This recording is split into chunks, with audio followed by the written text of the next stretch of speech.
오늘 본문은 계속해서 죽은 나사로에 관한 이야기입니다. 마르다와 마리아의 요청에도 불구하고 예수님께서는 자신이 계신 곳에서 이제 지체하심으로 나사로는 결국 오늘 본문에 보니까 죽고 말았습니다. 오늘 본문을 이렇게 보면 17절로부터 보면 무덤에 있은 지 이미 나흘이다 뭐 이런 표현도 있고, 베다니는 예루살렘, 그러니까 남쪽이거든요. 이스라엘에 있어서 예루살렘에서 한 5리 정도 된다. 그러니까 우리로 말하면 한 2km 정도 가까운 거리에 있고, 또 주변에 있는 유대인들이 이 나사로의 죽음을 보고 많이들 이제 위문하러 왔다라고 성경은 이야기하고 있습니다.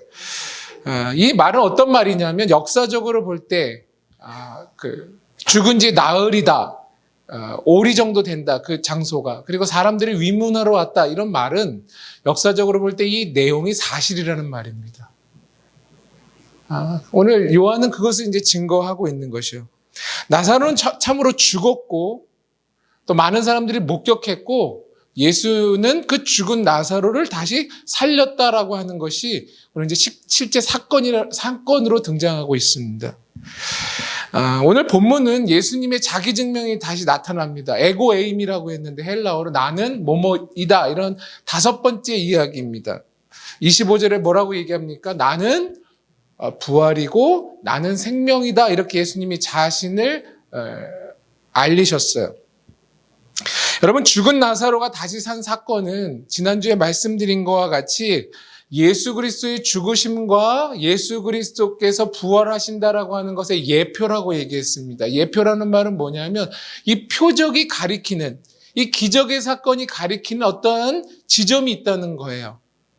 그러니까 우리는 나사로가 죽었다 살아났던 이 사건을 보고 여기에 머무르는 게 아니라, 이 사건이 도대체 무엇을 보여주고 있는 것인가, 우리는 그걸 깨달을 필요가 있죠.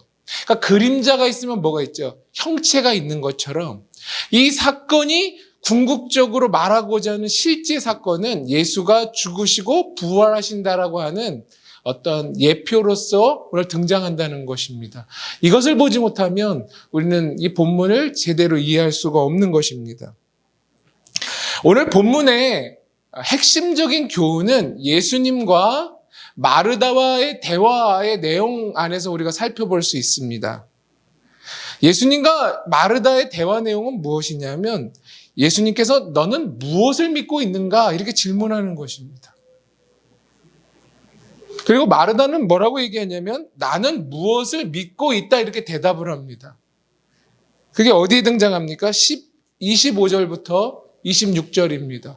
예수님 무엇을 믿고 있냐, 뭐라고 질문하시냐, 우리 같이 한번 읽어볼까요? 25절, 26절 시작. 예수께서 이르시되 나는 부활이요 생명이니 나를 믿는 자는 죽어도 살겠고 무릇 살아서 나를 믿는 자는 영원히 죽지 아니니 이것을 내가 믿느냐, 이렇게 물어봐요. 예수님이 묻는 질문의 내용이 25절과 26절인 것입니다. 그러자 마르다는 뭐라고 대답하냐면 27절에 그렇게 대답하죠. 같이 읽어볼까요? 시작. 이르되 주여 그러하외다. 주는 그리스도시요 세상에 오시는 하나님의 아들이신 줄을 내가 믿나이다, 이렇게 얘기해요. 이건 아마 우리가 아는 것처럼 수제자 베드로가 대답했던 것과 똑같죠.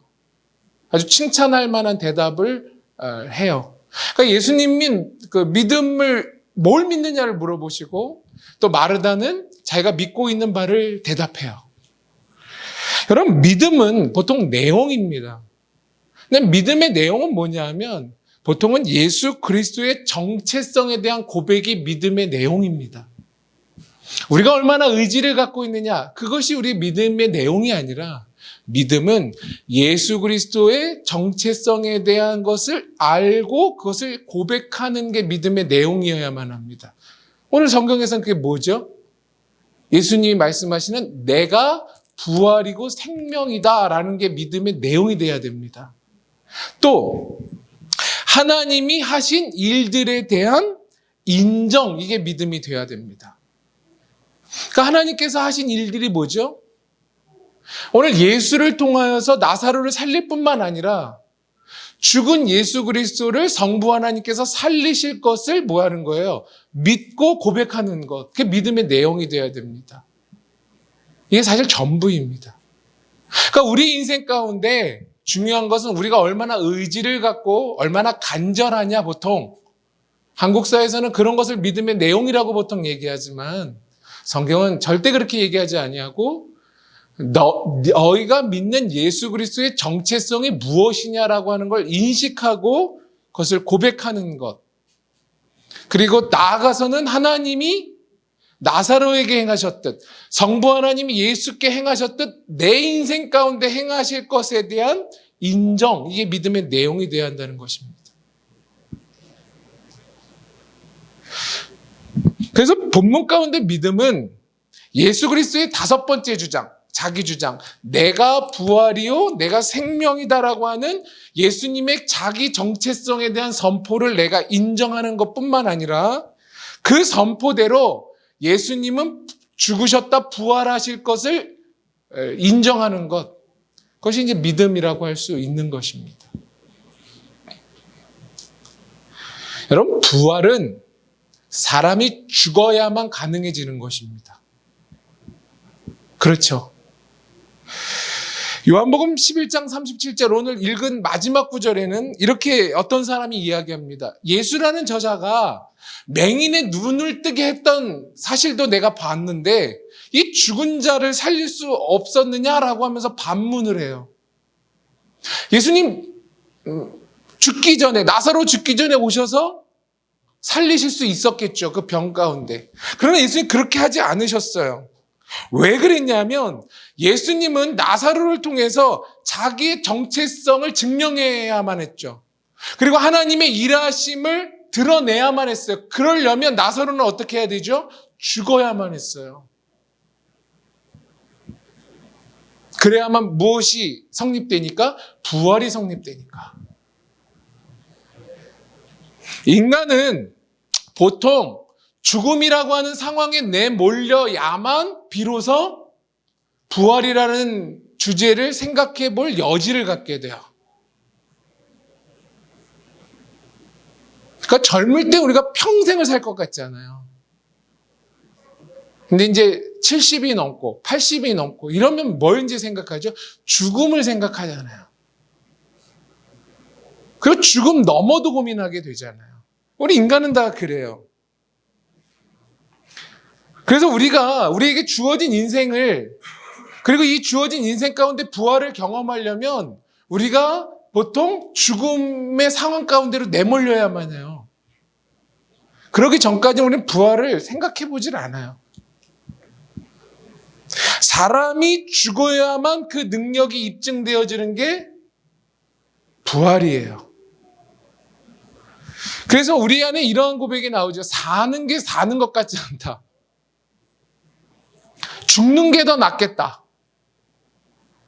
하나님 도대체 이게 뭡니까? 라는 신음과 한탄의 소리가 우리 가운데 나올 때 비로소 기독교 부활의 신앙이 우리 가운데 시작돼요.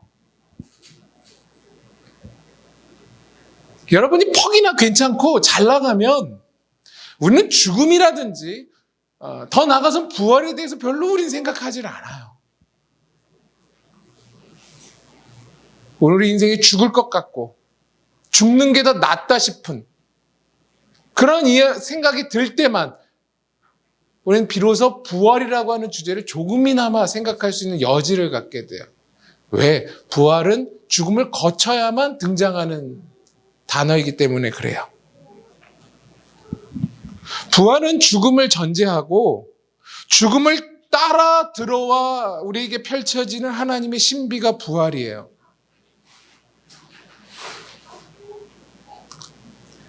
그래서 기독교 부활을 이야기하려면 죽음을 꼭 거론해야 돼요. 왜? 죽어야만 부활이 성립되잖아요. 왜 이런 기분 좋은 성탄 연휴를 앞두고 있는데 왜 죽음 얘기하나? 제가 제 인스타그램에도 올렸는데 겨울은 밤과 죽음을 묵상하기 굉장히 좋은 계절이에요. 금방 어두워지잖아요. 겨울이라고. 그러니까 스산해지잖아요. 인생의 봄, 여름, 가을, 겨울이 있다면 마지막 같은 느낌이 겨울이잖아요. 그러니까 죽음을 묵상할 수 있는 사람이 저는 부활의 신비를 담을 수 있다고 믿어요.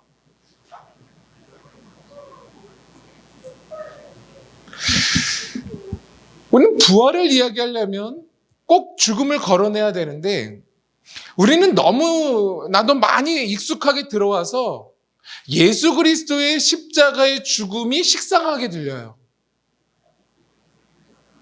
그리고 더 나아가서는 그 예수님이 죽고 부활하셨다라고 하는 그런 것이 이제 나에게 어떤 의미를 갖게 되는지에 대해서도 별로 우리는 생각해보고 살지 않아요.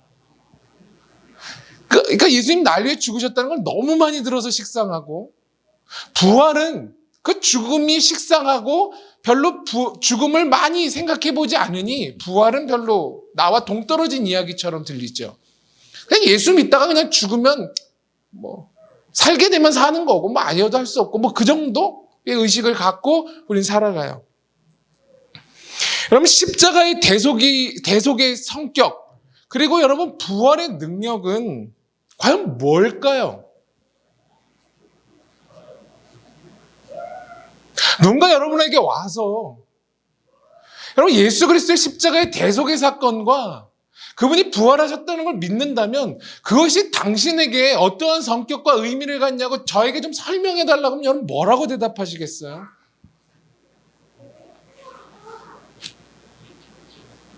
그게 기독교가 갖고 있는 신앙의 전부인데 이게 듣긴 들어도 설명이 안 되어지는 것. 그러니까 모르면 못 사는 거죠. 왜 우리가 알아야 되죠? 모르면 살 수가 없거든요.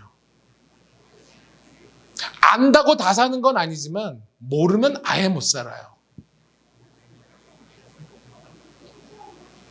철학이 없으면 생각이 없으면 살 수가 없어요, 사람이. 그래서 우리가 진리를 알아야 해요, 우선.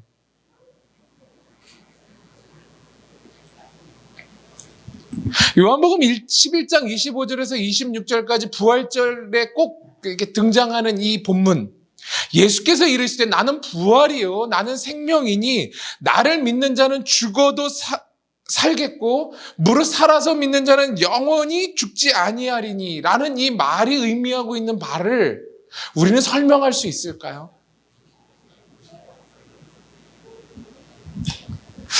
우리는 이 예수 그리스도의 자기 증명 그리고 자기 고백이 말하고자 하는 내용을 우리는 바울 서신을 통해서 도움을 받을 수 있어요. 그래서 오늘은 바울이 쓴 서신서 2개를 보면서 이 부활이 의미하는 바가 뭔지 죽음이 의미하는 바가 뭔지를 이야기하려고 해요. 로마서 가볼까요? 로마서 5장으로 가보겠습니다. 로마서 5장 12절부터 21절까지 오늘 굉장히 중요한 이야기를 하는 것입니다. 여러분 이 말씀이 뭡니까? 죄를 사람이 부정해도 사망하더라 이거예요. 지난주에 우리는 전신 대우의 이제 김우중 회장이 돌아가셨다는 얘기도 듣고 보니까 어젠가 LG의 그 명예회장님도 돌아가셨다고. 여러분 우리가 죄를 인정하든 죄를 부정하든 인간은 다 죽는 것입니다. 이걸 우리는 오늘 본문 가운데 왜 죄를 부정해도 사람은 죽을까? 그걸 우리는 어떻게 하냐면 아담 이래 모든 사람이 다 그러한 상황에 놓였다는 거죠. 불로초를 찾아 헤맸던 진시황도 죽고 모든 사람은 다 이 사망 앞에서 속절없이 다 죽었다라고 하는 사실입니다. 여러분 아담이라고 하는 것, 우리가 아는 아담이라고 하는 단어는 뭘까요? 대표성을 가져요. 그러니까 아담이 사람이라는 뜻인데 아담은 대표성을 가져요. 그러니까 오늘 본문은 뭐라고 얘기하냐면 여러분 법이 있어야만 죄가 성립돼요. 맞죠? 그러니까 한국에서도 국회에서 법을 막 이렇게 계속해서 법을 이렇게 안건을 내잖아요. 근데 그 법이 되기 전까지는 인간이 정말 그 도덕적으로 인간적으로 잘못된 것도 죄될 수가 없어요. 그러니까 법이 발현되어야만 죄는 성립돼요. 그래서 오늘 본문은 뭘 얘기하냐면 하나님께서 모세를 통해 율법을 주셨죠. 그러니까 율법을 주셨을 때 비로소 법을 보니 인간이 이 기준에 의해서 못 미치는구나 해서 우리가 죄인인 걸 알아요. 그러나 우리는 뭘 알죠? 모세 전에도 이 법이 없었을 때도, 율법이 없었을 때도 인간은 죄를 졌고 인간은 다 죽었다는 거예요. 왜 그랬을까? 왜 인간은 죽었을까요? 죄를 지었던 죄인이기 때문에 다 죽었어요. 그래서 로마서는 뭐라고 얘기해요? 죄의 삭은 뭐라고 해요? 사망이라고 얘기하잖아요. 여러분 오늘도 여러분 사람들이 죽어가잖아요. 이 죽음이 의미하는 바는 뭘까요? 인간은 죄인이라는 증명이에요. 이것이 오늘 성경이 말하는 죄가 왕노릇했다 이 말이에요. 그러니까 인간이 아무리 능력이 많고 돈이 많고 업적을 쌓아도 죽음이 다가오면 다 죽더라 이 말이에요. 그러니까 죽음을 극복할 만한 인류의 사람이 그동안 없었다라는 거죠. 다 죽음 앞에서는 사람들이 속수무책이었다라는 말이 오늘 본문이 말하는 죄가 왕노릇했다는 거예요. 그건 죄를 인정하든 인정하지 않든 다 죽더라 이거죠. 예수 믿는 자가 안 죽는 게 아니에요. 여러분 예수를 믿는다는 말은 뭐예요? 우리는 율법을 근거를 갖고 있다는 말이죠. 밖에 사람들은 교회 밖에 사람들은 근거를 갖고 있지 않아요. 그러니까 그들은 그래서 죄가 죄되지 않아요. 본인이 생각했던 사회적 통념이라든지 개인적으로 생각했던 정도에서 죄를 인정하든 안 하든이지 성경이 말하는 것에 대해서는 얘기하지 않잖아요. 제 아무리 동성연애는 안 된다라고 우리가 얘기를 해도 법의 기준을 얘기해도 그들에게 있어서는 율법의 기준이 없다고요. 근데 중요한 건 뭐예요?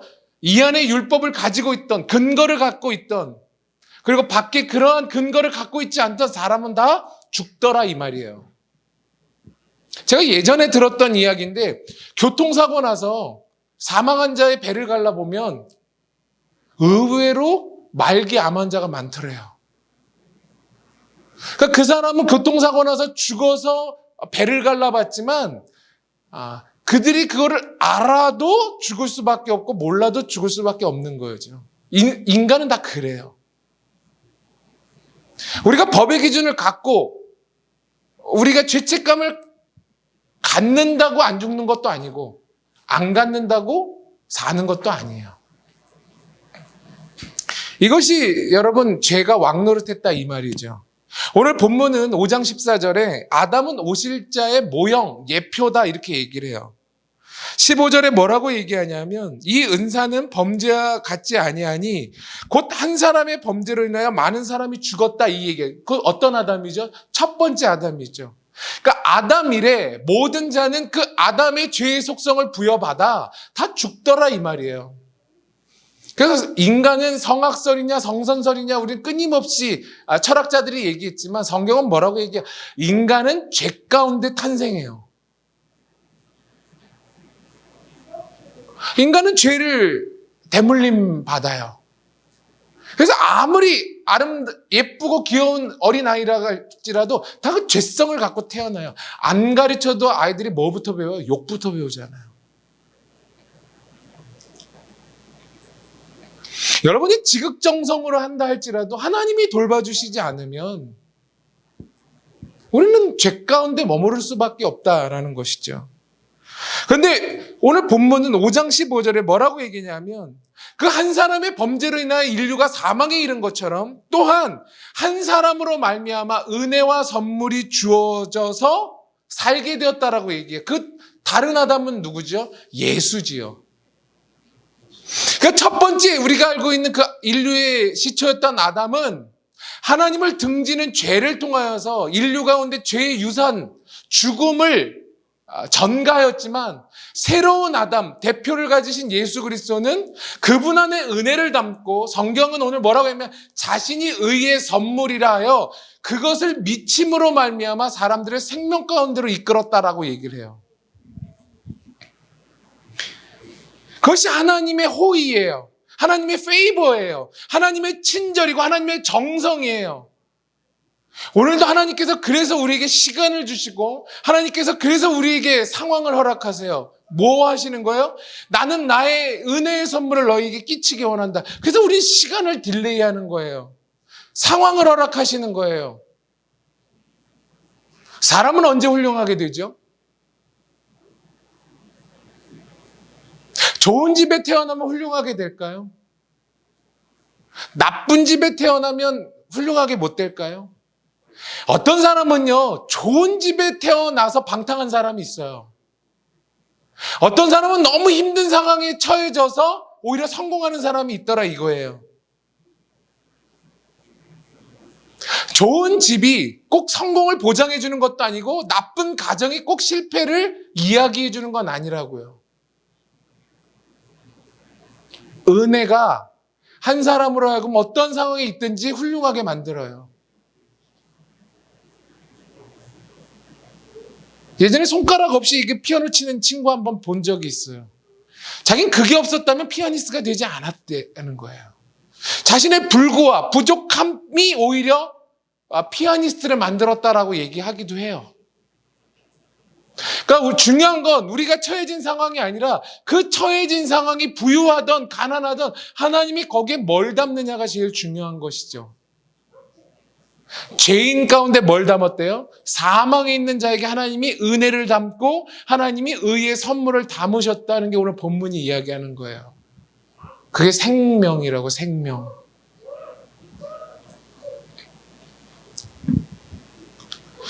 그때부터는 죄가 우리를 삼키는 게 아니라 사망이 우리를 삼키는 게 아니라 하나님의 은혜와 하나님의 생명이 우리가 죽어도 우리 안에 들어와 부활을 일으키시는 거예요.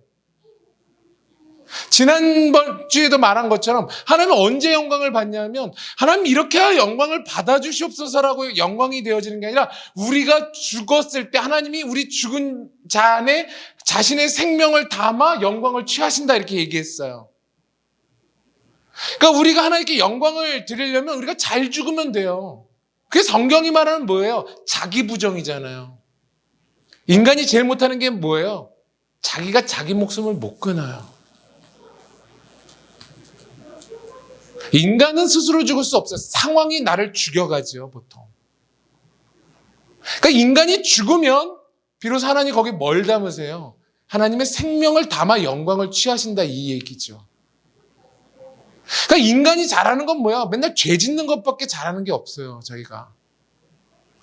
근데 거기에 하나님 뭘 담으세요? 생명을 담는다고요.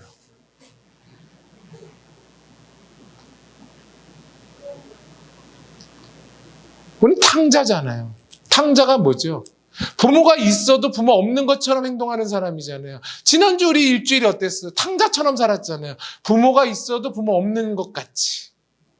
집에 들어와도 내 방문으로 먼저 들어간 사춘기의 자식같이. 일주일 동안 여러분 하나님을 얼마나 떠올리셨어요? 우리가 다 탕자 같잖아요. 어떻게든 부모와 멀어지려고 하잖아요. 거기에 행복이 있다고 생각하잖아요. 근데 부모는 보이지 않을 때에도 뭐야? 기다리시는 거죠. 호의를 베푸세요. 근데 은혜가 느닷없이 닥쳐와. 상황 가운데, 시간 가운데 닥쳐와 비로소 인간이 뭐 한 대 맞은 것처럼 돌이키는 거잖아요. 그게 우리 인생이잖아요. 그런 좋은 아버지를 둔 거를 죽기 전에 돌이켜야겠습니까?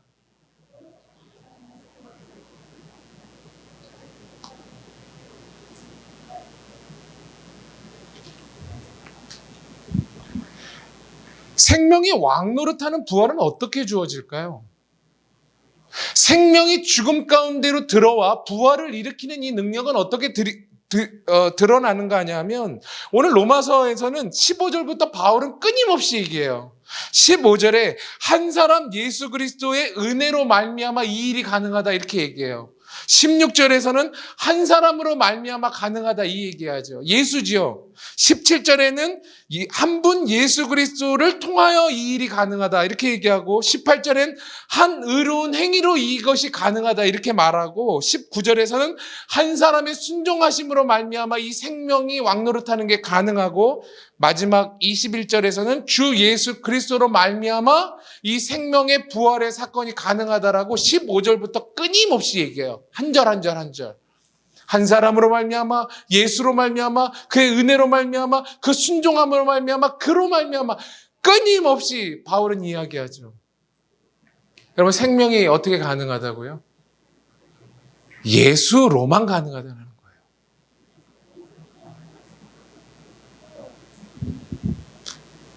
죄인은 죄의 결과에 대한 사망에 전적으로 무능합니다. 사망에 대해서는 우리가 다 무능해요.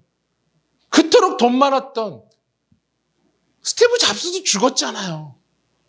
연명하지 못했잖아요. 태고일에 지식이 있어도 능력이 있어도 돈이 있어도 모든 자들은 그 죽음 앞에 전적으로 무능력했죠. 막을 수 없죠. 사망은 뭘 이야기합니까? 저도 부모님이 돌아가시고 많은 분들이 죽음을 봤어요. 사망이 말하는 건 뭐죠? 분리죠, 분리. 사망은 간극을 둬요. 그러니까 분리와 간극은 죄의 결과예요. 그러니까 사망이 일어난다라고 하는 의미는 1차적인 건 그것이고 그것이 담고 있는 건 뭐예요? 그러니까 인간이 하나님으로부터 사망되었다는 말은 뭘까요? 하나님과 간극이 벌어졌다 이 말이에요. 분리됐다 이 말이죠. 생명은 뭐죠? 하나 되는 것이죠. 오늘 말한 거 화목하게 되는 것이고 샬롬이 되는 거예요. 그게 생명이에요.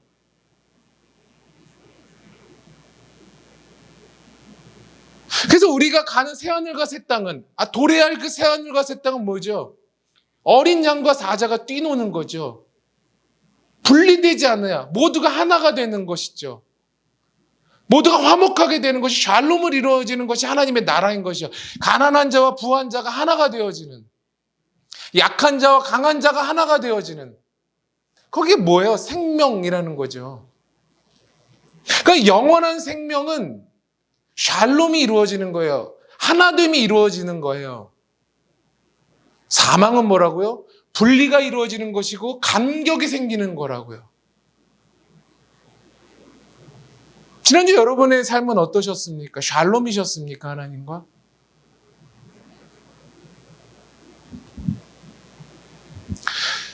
죽은 것에 생명을 불어넣어 부활을 일으키는 하나님의 능력은 오직 예수 그리스도 안에서만 가능한 믿음이라고 말하는 거예요. 너희가 아무리 잘나도 사망을 막을 수 없는 것처럼 너희가 아무리 의지를 발동하고 너희들이 아무리 애를 써도 할 수 없는 게 뭐다? 사망을 못 막더라 이거죠. 생명을 못 만들더라 이거죠. 제 아무리 똑똑한 지식을 갖고 능력을 갖고 부귀영화를 가져도 인간은 다 죽는 것처럼 생명을 만들어낼 수 없는 것처럼 그 말은 뭐죠? 우리가 오늘 성경 공부하겠지만 인간이 행복을 못 만들어내요.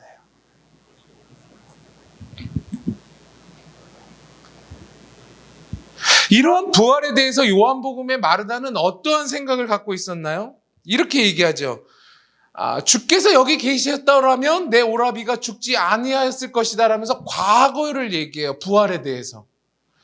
지금은 죽어 있지만 예수님 좀 일찍 오셨으면 죽지 않았을 텐데 라고 과거적인 생각을 갖고 있고 또 하나는 뭐라고 얘기하냐면 마지막 날 부활의 때에는 우리 오라비가 살 거라고 제가 믿습니다. 이렇게 얘기해요. 그 마지막 날 언젠지는 모르겠지만 그 마지막 날. 그러니까 마르다에게서는 부활에 대해서 뭐가 없어요? 현재성이 없어요. 그러니까 저와 여러분들이 그런 거죠. 부활에 대해서 어떤 현재성을 갖고 계세요? 우리는 보통 과거적인 것도 없고 그냥 죽어서 그냥 아마 부활되면 되는 거라고 하면서 저기 구석에다 밀어놓죠. 근데 성경은 뭐라고 했냐면 현재성의 결여를 이야기하죠. 이것을 이제 마지막 고린도전서에서 살펴보고 오늘 말씀을 마치도록 하겠습니다. 고린도전서 15장입니다. 고린도전서 15장 50절부터 58절입니다. 고린도전서 15장은 부활장이라고도 얘기해요. 그 결론이 어떻게 이야기하나 한번 볼까요? 우리 부활의 현재성에 대해서 바울은 뭐라고 얘기하냐면 50절부터 58절 교독해 보겠습니다. 여러분, 바울은 이 부활장이라고 하는 고린도전서 15장을 통해서 부활의 성격을 얘기해요. 뭐죠? 썩지 아니할 것인지 썩을 것을 덮는 거죠. 그러니까 영원한 것이 유한한 걸 덮는 그 세계가 뭐죠? 부활이라는 거죠. 그래서 나팔 소리가 들릴 때 우리가 호련히 뭘로 바뀌는 거예요? 그 부활체로 바뀌는 거죠. 어떤 이 일이 가능한가? 우리는 나사로를 통해서 예수 그리스도의 다시 삶을 통해서 우리는 확신할 수 있죠. 그게 이제 부활이라고 하는 그 미래적 사건이잖아요. 그러니까 우리에게 뭘 있어요? 그것에 대한 약속을 갖고 있는 거예요. 우리는 믿는 자는 아직 경험은 못했잖아요. 그죠? 저희가 여러분 집 이렇게 계약하면 그거 내 집 되기 전까지 뭐 계약서 쓰잖아요. 계약금 걸고. 그럼 그게 뭘 의미해요? 그게 올 것에 대한, 내가 그것이 내 집이든 전세가 될 것이든 뭐죠? 이게 약속이잖아요.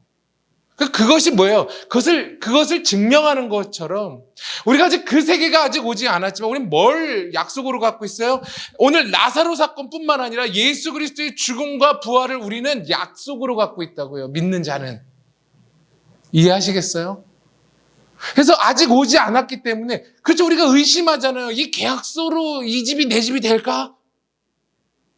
조마조마하잖아요. 하지만 뭐가 있는 거예요? 우리는 그걸 갖고 있는 거죠. 약속을. 변치 않는 약속을. 오늘 성경은 뭐라고 얘기하냐면, 여러분, 죽음과 사망의 원인자가 죄라고 얘기해요. 죽음이 쏘는 게 뭐다? 죄다. 그러니까 죄가 죽음의 원인자라고 말하고, 죄의 원인자는 뭐라고 말하냐면 율법이라고 말해요. 그러니까 법이 있으니 죄를 인식하죠. 그러나 아까 로마서는 뭐라고 해요? 법을 인정하지 않아도 인간은 죄를 짓고 죄를 인정하지 않아도 인간은 죽더라, 이 말이죠. 그럼 인간이 생명을 가지려면 어떻게 돼야 돼요? 죽음과 죄의 문제와 율법의 문제를 다 해결해야만 인간은 비로소 생명을 가져요. 그것이 오늘 성경이 말하는 승리라고 얘기하는 거예요. 승리. 근데 그 승리는 태고일의 어떠한 피조물 가운데도 일어날 수 없는 사건인 거죠. 그게 예수 그리스도가 유일한 구원자라고 하는 이야기예요. 그러니까 예수만이 이 죽음의 문제를 이기고 죄의 문제를 이기고 율법의 문제 요구를 다 이루었던 유일한 분이라는 거죠. 그게 승리라는 거예요. 승리. 생명이라는 말이에요. 그래서 생명은 인간이 죽음을 능가하거나 죄의 문제를 해결하거나 율법의 모든 요구를 덮고도 남을 때만 가능한데 인간은 그럴 수 없다는 거죠. 제 아무리 도덕 성인군자라 할지라도 죄를 여러분 뛰어넘게 산 사람이라 할지라도 다 죽었다라는 말은 뭘까요? 죄인이었다 이 말이에요. 제 아무리 장작더미 위에서 벽을 보고 수십 년간 수도를 하여도 다 죽더라 이 말이죠. 그 말은 뭐죠? 너희들이 율법의 요구는 들었을지 모르겠지만 니들이 생각하는 죄는 능가했을지 모르겠지만 넌 다 죽었다 이 말이에요. 그 말은 다 죄인이었다. 승리하지 못했다 이 뜻이에요. 근데 예수가 이 모든 율법과 죄와 죽음의 문제를 딛고 승리하셨다는 걸 우리가 믿음으로만 우리 가운데 뭐가 온다? 생명이 온다 이 말이죠.